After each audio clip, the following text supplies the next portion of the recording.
Bismillahirrahmanirrahim.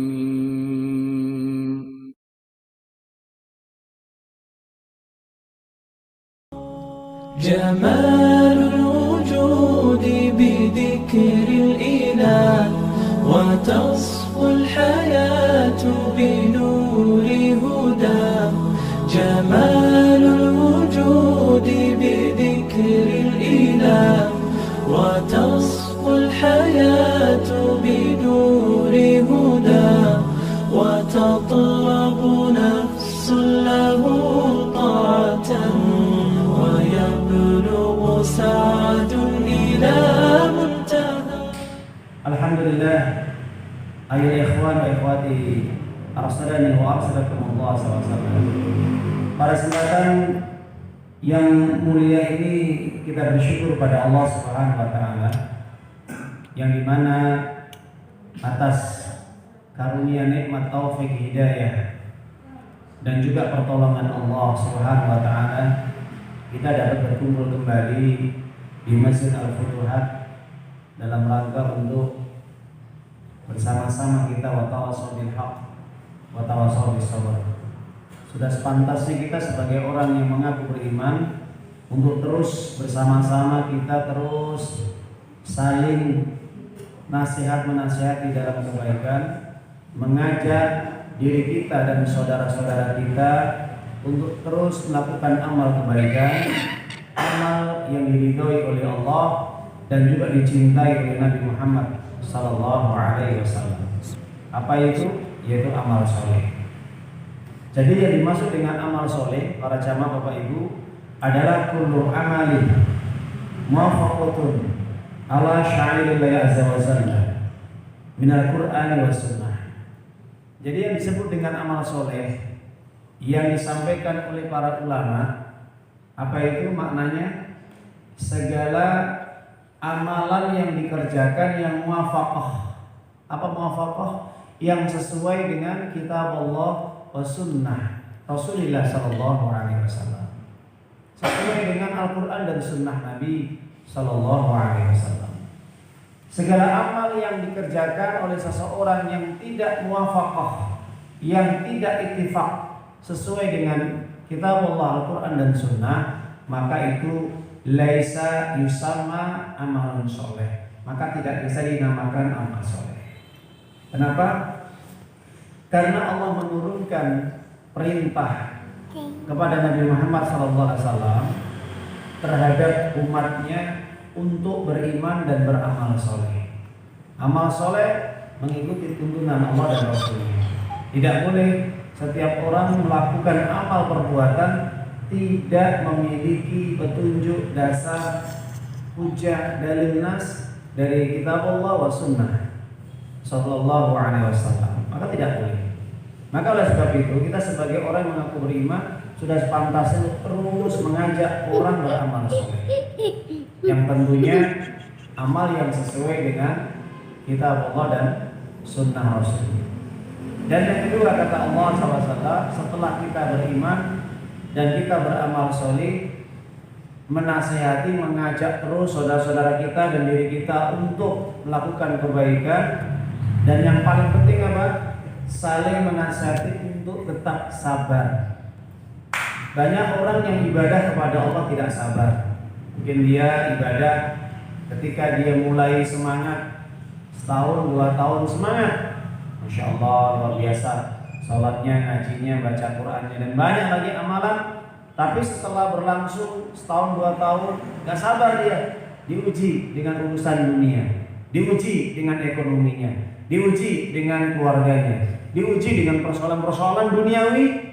Kemudian dia tidak sabar, sehingga apa?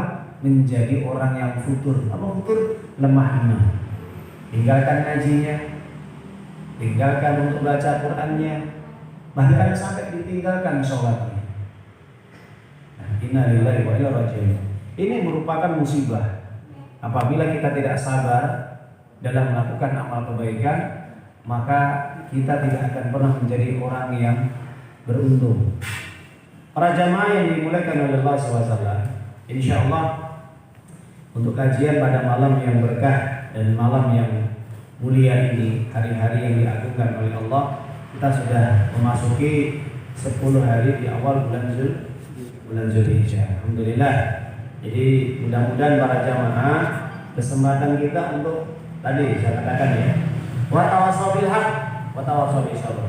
Terus berlomba-lomba dalam kebaikan dan amal soleh, dan mengajak orang berbuat kebaikan, mengingat saudara kita agar senantiasa mentaati Allah, terutama di 10 hari bulan Zulhijjah ini.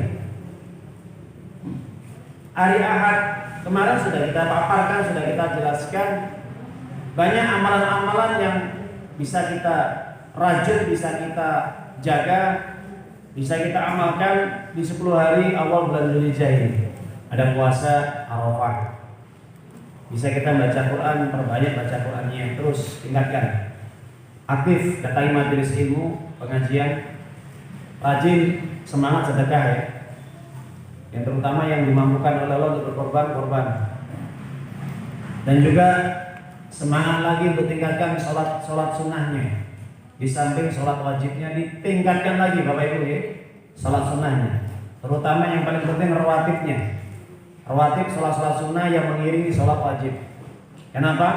Karena kalau kita bisa menjaga sholat rawatib saja sehari semalam itu 12 rakaat, apa kata Nabi Sallallahu Alaihi Wasallam? Dibangunkan rumah di surga, insya Allah. Percaya Bapak Ibu? Percaya. Makanya Nabi Muhammad Sallallahu Alaihi Wasallam bersabda dalam hadis Imam Muslim dari Ummu Habibah radhiyallahu taala anha, istri Nabi. Nabi Muhammad SAW bersabda, "Ma min muslimin yusalli lillahi kulla yawmin 12 raka'atan tatawu'an fa ghairu fariidatin illa banallahu baitan fil jannah." Nabi menjelaskan, tidak ada seorang muslim yang dia senantiasa menjaga sholat 12 rakaat setiap hari dan setiap malamnya, rutin dia istiqomah. Ya, Masya Allah, rutin. Dan dia terus dikerjakan terus. Maka apabila tujuannya karena Allah, tujuannya karena Allah lillah. Jadi Nabi itu biasanya kalau memberikan fadhil amal, keutamaan amal itu biasanya lebih banyak beliau itu memberikan tambahan lillah.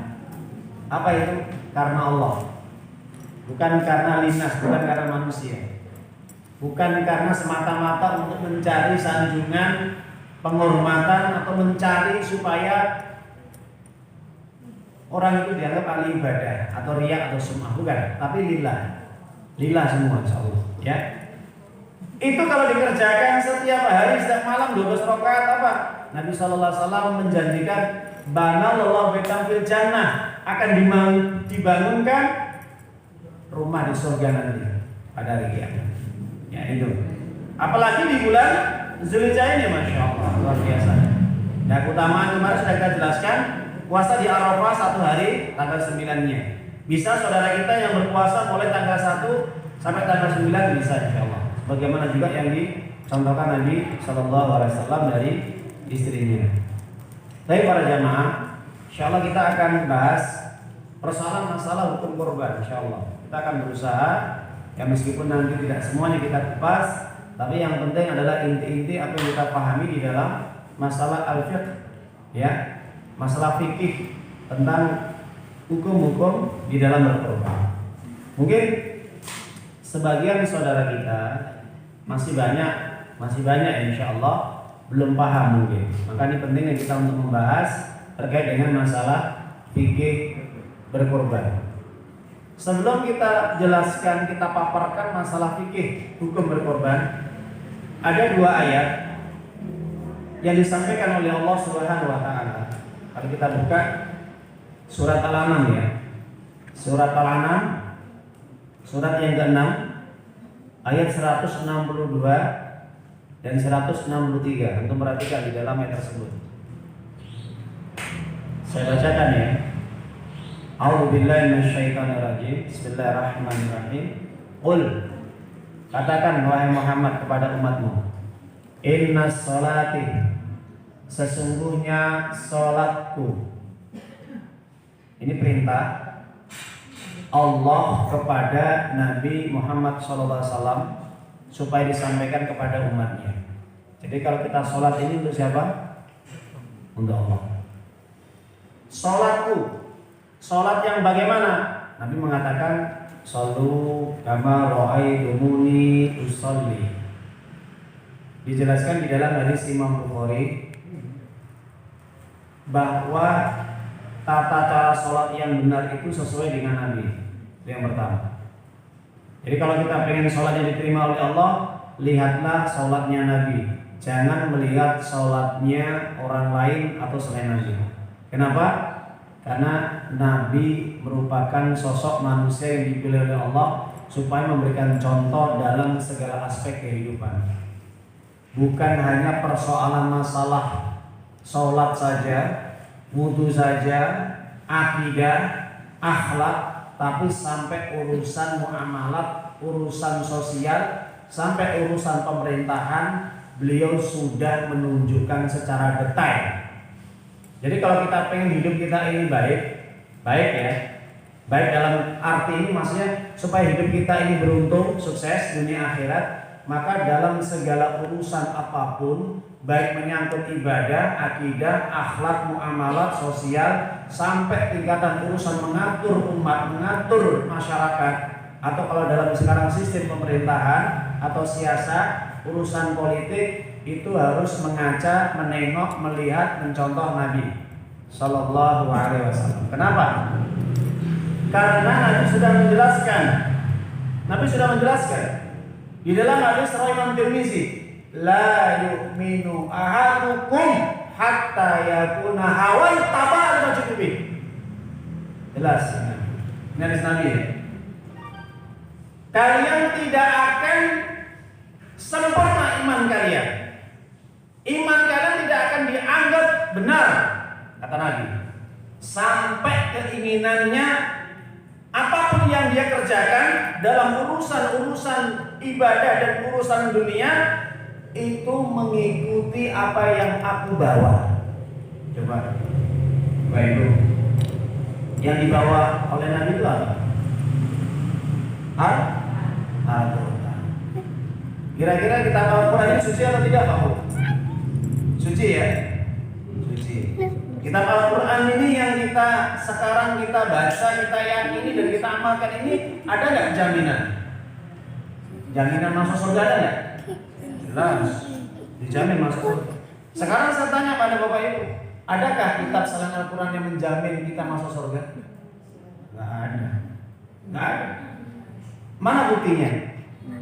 Kalau kita membuka di dalam Al-Quran, surat Al-Jathiyah, ayat yang ke-20, Allah Azza wa Jalla menyatakan, "Hadza basairu linnas." Perhatikan. Hadza basairu linnas. Surat Al-Jathiyah itu surat 45 nanti ya. Di rumah dibuka, cocokkan. Apa yang saya sampaikan benar enggak? Ayat yang ke-20. Hadza basairu linnas wa rahmatul liqaumin yuqinun. Bagi orang yang punya keyakinan yang kuat, iman yang benar, mantap, akidah yang lurus, pasti dia akan menjadikan Al-Quran ini sebagai basair. Apa? Way of life. Pandangan hidupnya. Sebagai konsep dalam mengatur kehidupannya, Al-Quran. Itu kalau orang yang punya keyakinan yang kuat. Orang kalau punya keyakinan yang kuat, iman yang benar, pasti dia tidak akan beralih dari Al-Quran. Kenapa? Karena Al-Quran diturunkan oleh Allah ini nggak main-main, Bapak Ibu, menjamin manusia masuk surga. Jadi kalau ada orang mengaku Islam tidak mau diatur oleh Al-Quran, jangan dia berharap bisa masuk surga. Dan jangan mengaku Islam. Perhatikan itu. Mau lagi tambah lagi dalilnya. Bisa dibuka di dalam surat Al-Isra, surat yang ke-17 ayat 9. Bapak Ibu, cocokkan ucapan saya nanti dengan Al-Quran yang Allah turunkan. Surat Al-Isra, surat 17 ayat yang ke-9. Apa kata Allah? Inna hadzal Qur'ana yahdi lillati aqwam wa yubashshirul mu'minina alladziina ya'maluna shalihati anna lahum ajran kabira. Coba, nggak main-main Allah ini. Jadi Bapak Ibu, cocokkan nanti akan disampaikan. Bener atau tidak? Dikira nanti saya bohong gitu ya, nggak apa-apa. Cocokkan nanti di rumah. Kalau punya tafsir, buka tafsirnya. Ya, ini sebagai pembukaan dulu. Di sini Allah sudah menjamin di dalam ayatnya yang mulia. Kita ini hidup ini yang ngatur siapa? Allah. Yang ngasih rezeki siapa? Allah. Yang menghidupkan kita siapa? Allah. Yang mematikan kita siapa? Allah. Apapun gerak-gerik kita, hati kita ini dalam genggaman Allah ya. Dalam genggaman Allah. Nah, otomatis kalau Allah itu sudah mengatakan apa yang Dia firmankan di dalam ayatnya kitabullah Quran, maka itu nggak main-main. Itu janji yang tegas, jelas, gamblang. Allah tidak pernah mengisi janjinya. Di dalam ayat ini jaminan masuk surga. Inilah Al-Quran yang Allah turunkan Al-Quran ini akan menghantarkan manusia menuju kehidupan yang paling baik. Bayangkan, aqwam nggak main-main menggunakan isim tafdil. Dalam Nahu Soroh ini kalau Allah sudah menggunakan isim tafdil, ya paling lebih, ini menunjukkan bahwasanya jaminan yang sudah jelas 100% original. Enggak ada tipu-tipu Allah. Innallaha la yukhliful mi'ad. Allah tidak pernah mengisi janjinya. Enggak tipu-tipu Allah. Kalau Allah mengatakan A, B, C, itu Allah. Tapi kalau manusia kadang-kadang bisa mengingkari janjinya. Pagi A, sore B. Sore B, pagi C. Bisa berubah-ubah. Kenapa? Karena sifat munafiknya masih melekat. Terus terang Bapak Ibu, kita pernah nggak kadang-kadang kita ngomong ini kadang nggak jelas. Bahasa nggak jelas ya. Kadang pernah nggak kita mengingkari janji? Pernah nggak? Pasti. Dalam hidup kita ini pasti ada dosa, ada penyelewengan. Tapi tergantung tingkat dosa kita dan tingkat kemunafikan kita. Kalau sifat nifak itu wajar, bisa kita hapus dengan kita banyak istighfar dan banyak beramal soleh. Tapi kalau nifaknya besar terus, kita ini berjanji bohong, menyelisihi janji kita, berkhianat, tidak membenarkan Al-Quran, menyelisih Al-Quran, nah itu munafik tulen. Nah itu. Di dalam ayat ini Allah menjanjikan bahwa Al-Quran ini akan memberikan jalan kehidupan yang terang, jelas, gamblang, lurus, bahagia, selamat, dunia dan akhirat. Syaratnya apa? Kerjakanlah amal soleh sesuai dengan tuntunan Allah. Siapa mereka? Ya'maluna sholehat. Mereka yang beramal soleh sesuai dengan Al-Quran. Lahum ajrun kabir. Mereka akan mendapatkan ajrun kabir. Bapak Ibu, kalau kita membaca Al-Quran, di situ kalau ada kalimat kullu lafdin ajrun kabir rizqun karim, ya. Kalau kita membaca Al-Quran di akhir ayat ditutup dengan ajrun kabir rizqun karim, rezeki yang banyak, pahala yang besar, pahala yang agung, itu maknanya para ulama tafsir mengatakan apa? Fahiyal jannah. Maksudnya Allah itu menjanjikan surga. Nggak main-main. Nggak main-main ini. Ya, ini jaminannya sudah jelas surga. Jadi Bapak Ibu, sholat kita mengikuti Nabi. Kalau pengen kita diterima, ikuti Nabi. Yang kedua, apa kata Allah? Nusuk. Apa nusuk? Nah, ini akan menjadi tema kita. Nusuk adalah yaitu berkorban. Sebagaimana Nabi SAW bersabda, man nasaka, barang siapa yang dia berkorban, kama nasakna, sebagaimana kita berkorban, ya, maka akan diterima korbannya. Jadi berkorban sesuai dengan petunjuk Nabi, diterima korbannya. Berkorban tidak sesuai dengan petunjuk Nabi, tidak diterima. Sama, sholat mengikuti petunjuk Nabi, diterima sholatnya. Tidak mengikuti petunjuk Nabi, tidak diterima.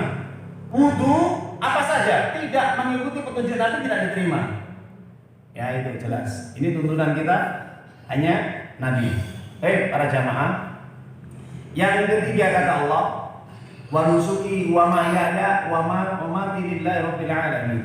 Hidupku, matiku hanya karena Allah dan milik Allah dan kembali kepada Allah. Bapak Ibu, hati kita ini dalam genggaman Allah atau bukan? Dalam genggaman Allah ya. Kapanpun Allah menghendaki, seandainya ajal kita datang hari ini, besok atau kapan, kalau Allah sudah takdirkan detik itu, hari itu, tidak ada satupun yang bisa memajukan dan memundurkan barang sedikit pun. Yakin nggak? Yakin. Mana dalilnya? Surat Al-A'raf 34. Allah SWT menjelaskan, "Idza jaa ajalun nastakhiruna sa'ah wa la yastaqdimun." Apabila kematian menjemput dirimu, tidak bisa diundurkan dan tidak bisa dimajukan lagi. Itu kehendak Allah dan kuasa Allah. Dan main-main hati-hati. Ya. Jadi Allah yang menggenggam hati kita. Sebagaimana juga Allah kalau sudah memberikan hidayah kepada seseorang, dia akan kuat imannya dan teguh dalam beragama. Sebaliknya, kalau Allah sesatkan orang tadi, maka dia terpontang-panting dan terseok-seok. Orang tersebut tidak punya tujuan hidupnya, tidak jelas, bingung, resah, gelisah, bahkan banyak frustasi, depresi, sampai bunuh diri banyak. Kenapa? Karena disesatkan sama Allah, tidak mau mencari hidayah, tidak mau mengikuti petunjuk Allah, disesatkan sama Allah. Padahal sudah ada pengajian, sudah ada azan, sudah ada panggilan, tidak mau mengikuti panggilan Allah dan tidak mau mencari ilmu, maka Allah sesatkan. Yakin? Mana dalilnya Ustaz? Rasulullah SAW bersabda dalam hadis Imam Bukhari, "May yuridillahu bi khairan yufaqqih fid din." Kalau Allah itu cinta kepada seorang hamba, dipahamkan agama. Cinta lah ya, dipahamkan. Itu tandanya Allah cinta. Bapak Ibu hadir di sini, tandanya dicintai bukan? Cintai bukan?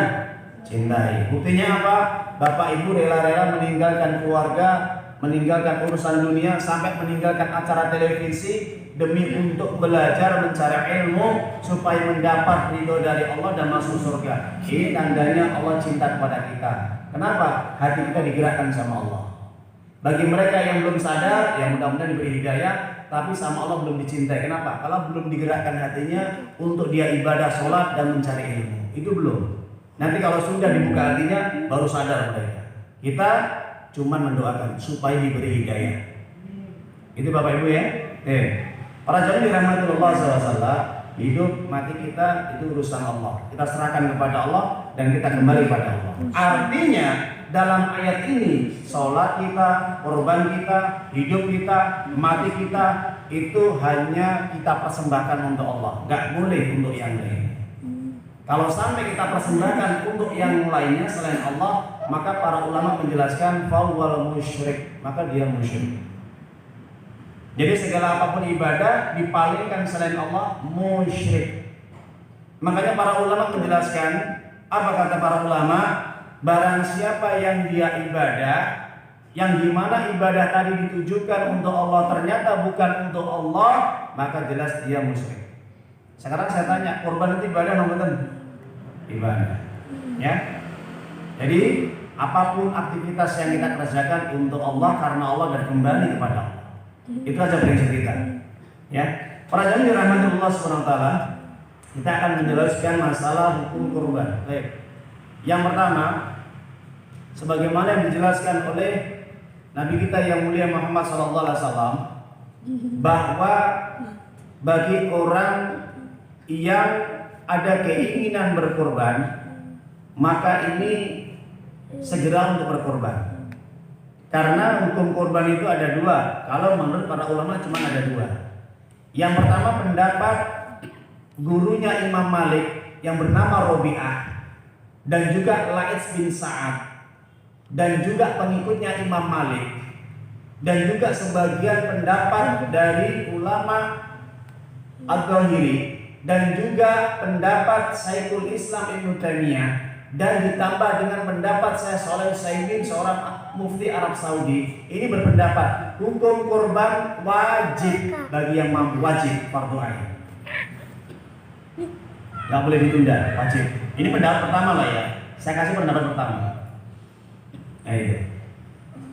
Yang kedua, pendapat jumhur ulama, mayoritas para ulama, pendapat Imam Ahmad bin Hanbal, pendapatnya juga Imam Malik, dan juga pendapatnya Imam Asy-Syafi'i, itu berkata bahwa hukum berkorban sunnah muakkadah, sunnah yang memang ditekankan bagi yang mampu.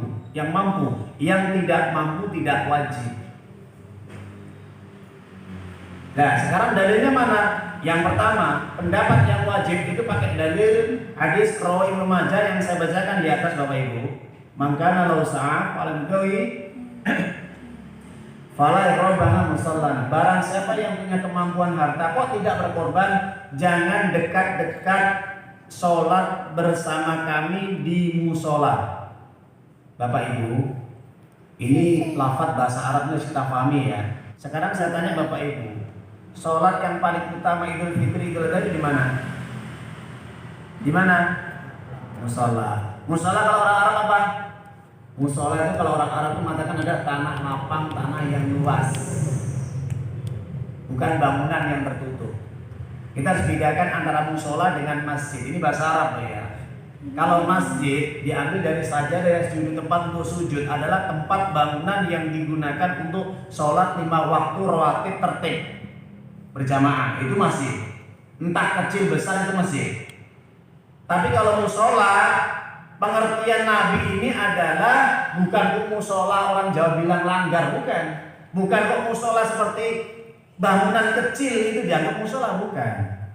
Musola kalau pengertian orang Arab itu kecil besar ya. Musola itu pengertian orang Arab itu adalah tanah lapang yang digunakan untuk ibadah sholat Idul Fitri dan Idul Adha. Mana dalilnya Ustaz? Hadis Imam Bukhari mengatakan dari Ibunda Aisyah radhiyallahu anha, dari Ibunda Aisyah radhiyallahu anha, Nabi Muhammad SAW pernah keluar dari rumah menuju tempat musola untuk melaksanakan sholat Idul Fitri dan Idul Adha. Maka Ibnu Rajab Al-Hambali ya, ketika menafsirkan hadis tersebut menjelaskan, dia mengatakan bahwa makna musola yang dinyatakan oleh Nabi adalah tanah lapang. Kenapa sholat itu harus di tanah lapang, tempat yang luas, halaman, rumah, kantor, sekolahan, atau lapangan, atau yang lainnya, atau jalan-jalan. Kenapa? Karena ada 2 hikmah. Yang pertama, orang sholat itu di musola, tanah yang luas, yang terbuka, bukan di masjid ya. Itu yang pertama adalah hikmahnya supaya umat Islam itu seakan-akan itu bersatu. Ya, syiar-syiar Islam itu tampak dan ditakuti orang-orang kafir. Wah, orang Islam banyak sekali, luar biasa, tumblak-blak sholat, bersatu ukhuwahnya hebat. Itu yang pertama. Sambil dia berangkat dari rumah tahlil, tahmid, takbir, masya Allah luar biasa. Itu yang pertama. Yang kedua, hikmahnya sholat di tanah lapang itu apa? Supaya wanita-wanita yang menstruasi atau yang sedang haid itu juga bisa hadir di musola tersebut sehingga bisa mendengarkan khutbah ceramah. Sebagaimana jelaskan dalam hadis bahwa ketika terjadi hari raya maka seluruh kaum muslimin berkumpul untuk mendengarkan ceramah Nabi, sampai wanita-wanita yang haid pun juga ikut hadir meskipun mereka tidak sholat. Meskipun mereka tidak sholat. Itu manfaatnya, hikmahnya di situ. Ya, nah itu yang pertama. Jadi hukum berkorban ada 2. Yang pertama wajib, yang kedua sunnah. Mana dalil yang sunnah? Dalilnya yang sunnah bahwasanya dijelaskan di dalam hadis Sahih Imam Muslim. Dikatakan bahwasanya apa yang dikerjakan oleh para sahabat Nabi ya, ketika Abu Mas'ud Al-Ansyari mengatakan bahwa untuk tahun ini saya tidak berkorban meskipun saya mampu. Kenapa? Ketika ditanya kenapa Anda tidak berkorban wahai Ibnu Mas'ud? Agar tetangga-tetangga saya tidak menilai bahwa hukum korban itu wajib. Kenapa? Karena seluruh para sahabat ini beliau tidak pernah wajibkan korban. Yang korban monggo, yang tidak korban monggo. Kenapa? Ibnu Sharih ketika mengutip dari perkataan para sahabat Nabi bahwa Abu Bakar dan Umar radhiyallahu anhum mereka pernah selama 2 tahun berturut-turut tidak berkorban. Jadi kalau seandainya korban wajib, hukum korban itu diwajibkan, padahal Abu Bakar adalah orang yang kaya, Umar juga kaya, bahkan jangankan korban 1 kambing atau 1 sapi, unta, bahkan beliau mau korban berapa puluh onta sapi kambing mampu. Maka Abu Bakar mengatakan bahwa kami memang tidak berkorban untuk tahun ini dan tahun kemarin, agar tidak dikatakan wajib. Itu dalilnya. Jadi para jamaah, itu hukum tentang berkorban, ada yang mengatakan wajib, ada yang mengatakan sunnah. Jadi saya jelaskan semuanya, pemaparan para pengamat. Kemudian yang kedua, hukum bagi orang yang berkorban. Bagi orang yang berkorban, satu, dia harus memperhatikan adab-adabnya. Satu, dia harus menjaga seluruh apa yang ada dalam tubuhnya, terutama masalah rambut. Jadi bagi yang korban tidak boleh memotong rambut, kumis, ketiak, bulu kemaluan, bahkan sampai memotong kuku pun tidak boleh. Tidak boleh. Ya, itu yang korban. Yang korban ya, bukan istri dan anak-anaknya, tapi yang korban. Yang korban siapa dulu? Kalau suami ya suaminya, kalau istri ya istrinya, kalau anak ya anaknya. Yang sahibul korban itu tidak boleh menyentuh rambutnya, memotongnya, mencukurnya, mencukur kumis, bulu ketiak, kuku, rambut kepala, rambut kemaluan, enggak boleh. Mana dalilnya Ustaz? Bisa dibuka di dalam pertama surat Al-Baqarah 196. Surat yang kedua, Allah SWT berfirman, "Wala tahliku ru'usakum hatta yablughal hadyu mahillah." Apa kata Allah? Jangan kamu mencukur rambut-rambutmu sampai al-hadyu. Al-hadyu itu apa? Hewan sembelihan. Ketika orang ibadah haji kan juga menyembelih hewan hadyu, ya. Sampai datang ya waktu sembelihan tadi. Jangan kamu mencukur rambut-rambut kamu sampai hewan korban itu ke tempat sembelihan. Artinya menjaga rambut dicukur itu dilarang kata Allah sampai pelaksanaan selesai hewan korban. 196 itu dalilnya.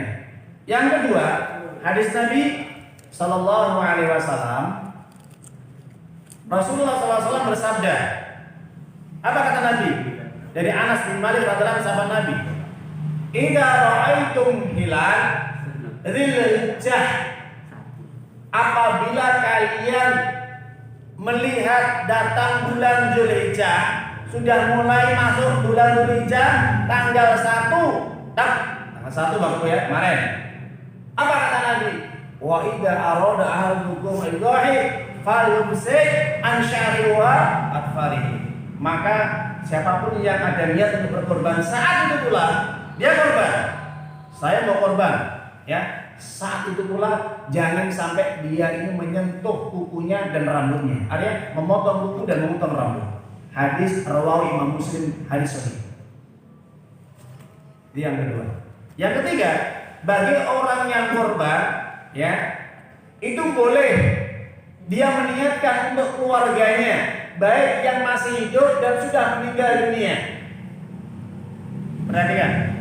Sebagaimana Syekh mengatakan di dalam kitab Sarhul Mumti, dalam kitab fikihnya mengatakan bahwa bagi orang yang berkorban sebagai korban itu dia boleh meniatkan untuk keluarganya yang tidak bisa korban. Jadi kalau korban jangan untuk diri sendiri, niatkan untuk juga keluarganya yang belum korban, yang belum mampu korban. Itu pahalanya salah sama. Baik yang meninggal dunia juga dapat pahala. Yang muslim loh ya, Bapak Ibu. Keluarga orang tuanya yang muslim, yang selain muslim tidak nyampe pahalanya. Perhatikan, sedekah ini korban. Nyampainya karena apa? Syaratnya muslim. Mana dalilnya? Surat Al-Hasr ayat yang ke-10 ayat 59. Rabbana ighfir lana wa li ikhwanina alladhina sabaquna bil iman wa la tajal fi qulubina ghillan lil ladzina amanu rabbana innaka ra'ufur rahim. Bukan nanti surat 59 ayat yang ke-10. Ketika mereka orang-orang mukmin berdoa kepada Allah, "Ya Rabb, ya Tuhan kami, ampunilah dosa-dosa saudara kami yang masih hidup dan sudah meninggal dunia, yang terlebih dahulu mereka." Ini menunjukkan doa orang mukmin yang dipanjatkan untuk saudara yang meninggal dunia, ya, dan juga ibadah sedekah pun nyampe kepada yang meninggal dunia. Sedekah nyampe, dalilnya ini. Apalagi untuk keluarganya lebih nyampe lagi. Tapi syaratnya apa? Mukmin, muslim, yang kafir, yang non muslim, yang tidak pernah sholat, yang tidak pernah ibadah nggak nyampe. Kenapa? Selama hidupnya dia nggak taat kepada Allah. Bagaimana Allah memuliakan dia? Selama hidup dia nggak pernah memuliakan Allah. Nggak nyampe. Mana dalilnya Ustaz? Buka surat At-Taubah 113. Ketika Abu Thalib ini dia tidak masuk Islam, didoakan oleh Nabi, dilarang oleh Nabi, nggak boleh kamu doakan paman kamu. Loh, kenapa nggak boleh? Karena paman kamu musyrik. Dia nggak mau masuk Islam, apalagi kok sholat. Masuk Islam aja nggak mau. Jelas ya? Surat At-Taubah 113. Nah, bagi orang yang korban, yang lebih utama kata Nabi SAW, kambing untuk satu kambing untuk keluarga. Ini yang paling utama dulu. Satu kambing untuk keluarga, ya. Jadi dirinya dan keluarga ini yang paling utama daripada dia patungan sapi 7 orang. Itu kenapa? Nabi SAW itu selama seumur hidupnya dia selalu berkorban dengan satu kambing yang bagus, yang gemuk, yang mahal. Itu Nabi. Itu boleh patungan, boleh. Sapi kata Nabi berapa? 7. Onta berapa? 10. Mana dalilnya? Dijelaskan riwayat dari Ibnu Abbas radhiyallahu anhu, kunna safar ma'an Nabi sallallahu alaihi wasallam istaraqna minal baqar sabah wal ibil ashraf wal ghanam al wahid. Jadi kata sahabat Nabi Ibnu Abbas, kami pernah perjalanan ketika kita berhenti pas pada musim Zulhijjah. Kemudian di antara kami para sahabat berserikat untuk patungan sapi 7 orang, kalau yang patungan onta 10 orang, kambing 1. Ustaz, bagaimana kalau di sekolah ini patungan anak-anak ini untuk beli kambing? Nggak boleh. Latihan boleh, ya, tapi nggak dapat pahala. Caranya bagaimana? Gampang. Siasati nanti bagi guru-guru. Mulai hari ini nyelengi nabung atas untuk keluarganya, dia pribadi. Belikan kambing, sembelih di sekolah. Udah. Daripada dia urunan 10.000, 10.000 kumpul semuanya. Boleh latihan tapi tetap tidak syar'i. Jelas? Kita bicara syar'inya loh ya. Kita bicara syar'inya loh ya. Kalau bicara latihannya boleh. Kita tidak melarang, tapi untuk mentraining latihan anak bersedekah boleh. Tapi secara hukum syar'i nggak nyambung, ya. Tapi dididik. Nanti kalau kamu sudah besar punya rezeki, korban sendiri. Kenapa? Kamu sudah terbiasa korban. Masya Allah, bagus ya. Gak apa-apa. Untuk training pendidikan tarbiyah Allah, mendidik anak-anak supaya dia gemar sedekah nggak ada masalah. Cuma nanti jelaskan hukumnya. Nanti kalau nggak dijelaskan, jangan-jangan nanti dia juga urunan semua sekeluarga. Nah itu. Ya, nah itu kalau kambing ini cukup 1 orang, sapi 7 orang, onta 10 orang. Untuk pembagiannya bagaimana? Pembagiannya secara hukum syar'i Nabi SAW ada 3. Yang pertama kata Nabi, kulu makan sepertiga makan. Yang kedua kata Nabi, watasaddaqu sepertiga sedekahkan. Yang ketiga kata Nabi, wadakhiru simpan sepertiga.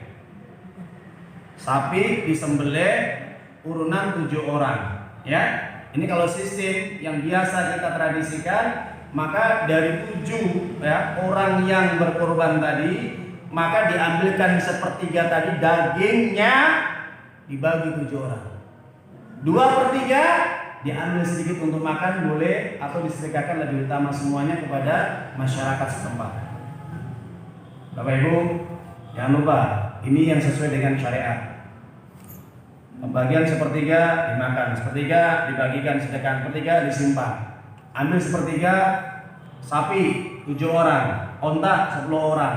Dari bobot semua kambing atau onta tadi ditimbang, sudah ambil sepertiganya, bagikan untuk yang patungan 7 orang tadi. Itu sapi, onta 10 orang. Kambing, ya kambing ya sudah kasihkan. Ya sepertiganya ini untuk antum, 2/3 sedekahkan. Mana dalilnya? Ini hadis Imam Bukhari. Kuntu nahaitu anid dakhr. Dulu kami dilarang untuk menyimpan daging-daging kami. Maka kami diperintahkan oleh Nabi, mulai saat ini maka simpanlah. Simpan untuk kebutuhan kamu, jaga 1 bulan, 2 bulan boleh. Dulu nggak boleh disimpan, sekarang diperintahkan boleh disimpan. Insyaallah. Itu Bapak Ibu ya, biar jelas hukumnya masalahnya. Baik, para jamaah dirahmati Allah SWT, kita mempercepat waktu, maka yang harus kita perhatikan untuk pembagian tadi sudah jelas. Kemudian memilih dalam hewan kurban bagaimana? Yang pertama, bagi sapi Nabi Muhammad SAW mengatakan, pilihlah sapi yang umur 2 tahun, unta umur yang 5 tahun, kambing umur 1 tahun, domba umur 1/2 tahun atau 6 bulan. Kalau kamu tidak mendapatkan yang musinnah, walam ta'khud an musinnati falyakhud jad'ah. Kalau kamu tidak mendapatkan kambing yang umur 1 tahun, cari domba yang umur 6 bulan ke atas. Sudah halal, sudah sah. Domba ya, domba itu 6 bulan ke atas. Kambing Jawa 1 tahun ke atas. Sapi 2 tahun ke atas. Kalau orang Jawa sudah well ya. Nah, itu. Yang paling bagus apa? Cari dagingnya yang banyak. Boleh ya Ustaz korban betina? Boleh. Tidak harus jantan, boleh. Sebagaimana saya mengatakan bahwa hewan kurban sama sebagaimana hewan akikah. Kita mengakikahi kambing yang jantan boleh, yang betina boleh. Kurban yang jantan boleh, yang betina boleh. Secara hukum, ulama sepakat, nggak ada perselisihan lagi. Kemudian para jamaah dirahmati Allah SWT, kemudian masa untuk penyembelihan sampai 4 hari. Sampai 4 hari. Pertama adalah Yaumun Nahar, hari sembelihan pada hari Idul Adha tanggal 10-nya. Yang kedua pada hari-hari Tasyrik. Hari-hari Tasyrik ada 3 hari, tanggal 11, tanggal 12 Bapak Ibu, tanggal 13. Contoh besok kita Idul Adha insyaallah hari Jumat ya. Maka ada waktu 3 hari kesempatan yang mungkin pas saat itu dia sedang ada rezeki, langsung beli hewan kurban. Boleh saat itu pada tanggal 11, 12, 13, hari Minggu, hari Sabtu, hari Ahad dan hari Senin, terakhir hari Senin. Masih ada pelaksananya, boleh insyaallah. Ya, karena tasrik. Apa kata Nabi? Ayyamut tasrik yaumul akal wa syurbi. Hari tasrik adalah hari pesta untuk makan-makan daging dan minum yang lainnya.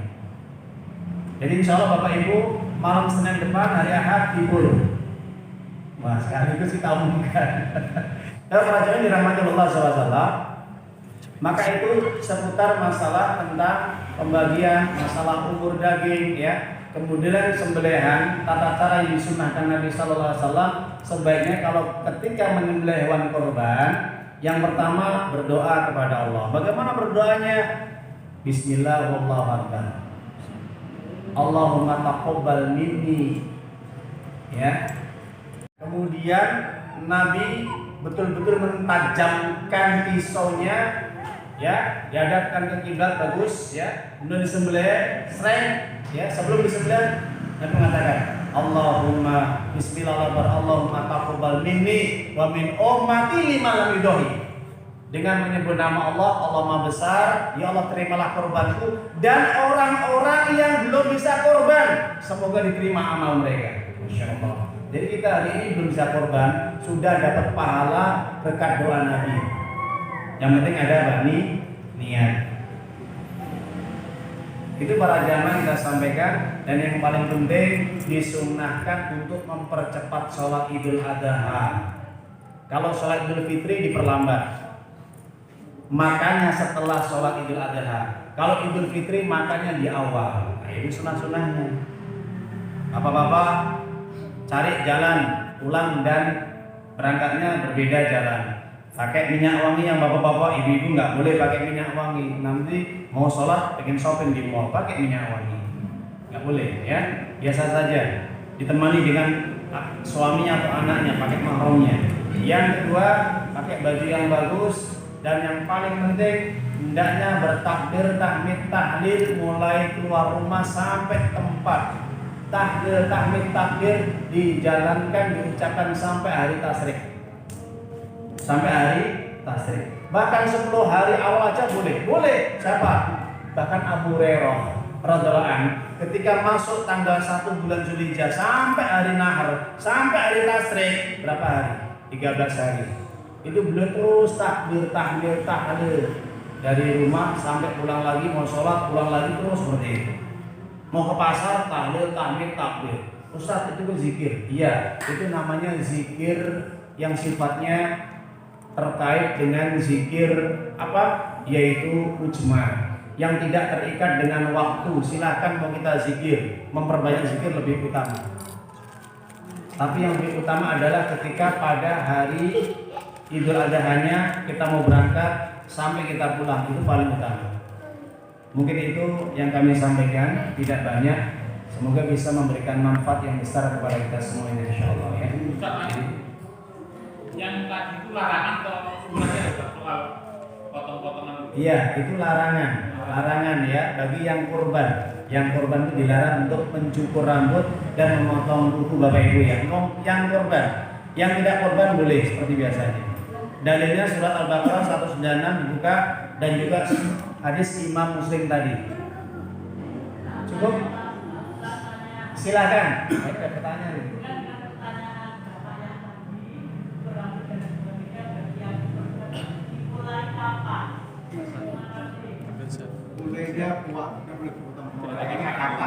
Boleh kalau potong hewan kurban, ya dimulainya setelah imam selesai khutbah Idul Adha. Pelaksanaannya ketika imam selesai khutbah Idul Adha. Oh, potong bukunya. Potong bukunya mulainya tanggal 1 kemarin. Ustaz, sekarang baru tahu hukumnya. Istighfar sebanyak-banyaknya, diampuni dosanya. Karena nggak tahu. Ya.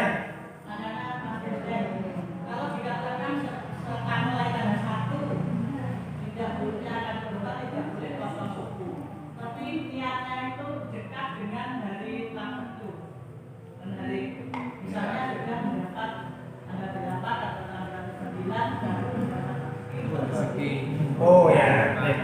Sedangkan kemarin-kemarinnya itu sudah potong buku. Iya, kalau orang sudah meniatkan untuk kurban, meskipun pada awal tanggal 1 belum dapat rezeki, dia mungkin perkiraan insya Allah mudah-mudahan besok atau kapan sebelum habis hari tasriknya saya dapat rezeki, niat itu sudah ditahan.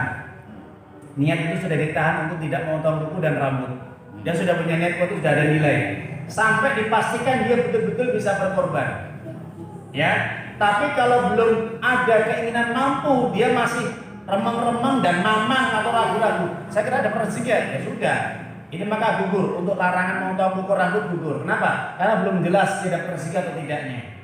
Misalkan model arisannya besok ya, pada tanggal 9-nya ya sudah. Tanggal 1-nya dia tahan untuk tidak potong kuku dan rambut. Gitu Bu ya? Iya deh, insyaallah. Monggo. Karena COVID ini kita tidak bisa berjamaah di lapangan seperti yang dihitung dan kita tidak boleh sholat lagi. Tidak boleh, sebaiknya sholat id dilaksanakan di tanah lapangan itu tadi. Iya. Kemudian karena COVID kita tidak boleh berada di tanah lapang sholatnya. Kemudian apakah juga bisa digunakan di masjid atau di rumah? Terima kasih Pak. Iya. Jadi kembali kepada tradisi Nabi, saya katakan sekali lagi, sebisa mungkin, semaksimal mungkin dikerjakan kalau seandainya ada tanah lapang, entah itu halaman rumah yang luas, kantor, sekolahan, atau mungkin jalan-jalan bisa dibuat tutup nanti untuk sholat Idul Fitri. Nggak ada masalah. Ngomong sama Pak RT, Pak RW-nya kelurahan, kita mau sholat Idul Fitri, ya, biar nanti berbondong-bondong kaum muslimin bisa bersatu kan gitu. Itu saat di situ kita sholat. Kenapa? Karena sholat Idul Fitri itu dilaksanakan cuma setahun sekali. Beda kalau sholat jamaah, setiap hari kita jalankan 5 kali. Jadi pengaruhnya apa? Besar, supaya untuk menarik perhatian umat Islam. Kalau terjadi memang nggak bisa dilaksanakan bisa di masjid karena nggak punya halaman, karena memang sempit, jalan-jalan juga masih ramai, orang nggak mau perhatian, adanya hujan, adanya banjir. Bagaimana dilaksanakan di masjid ada di rumah? Memang sebagian ulama mazhabnya Imam Abu Hanifah tetap sah boleh sholat di masjid karena memang kondisional. Tapi yang paling utama di tanah lapang. Jelas Bu? Iya baik, sama-sama. Semoga bermanfaat. Barakallahu fikum. Jangan lupa untuk ahad depan Pak Beni malam Senin libur dulu pesta daging. Jangan lupa ustaznya ya. Iya. Kita tutup dengan bacaan hamdalah. Alhamdulillahirabbil alamin. Subhanaka Allahumma wa bihamdika asyhadu an la ilaha illa anta astaghfiruka wa atubu ilaik. Assalamualaikum warahmatullahi wabarakatuh.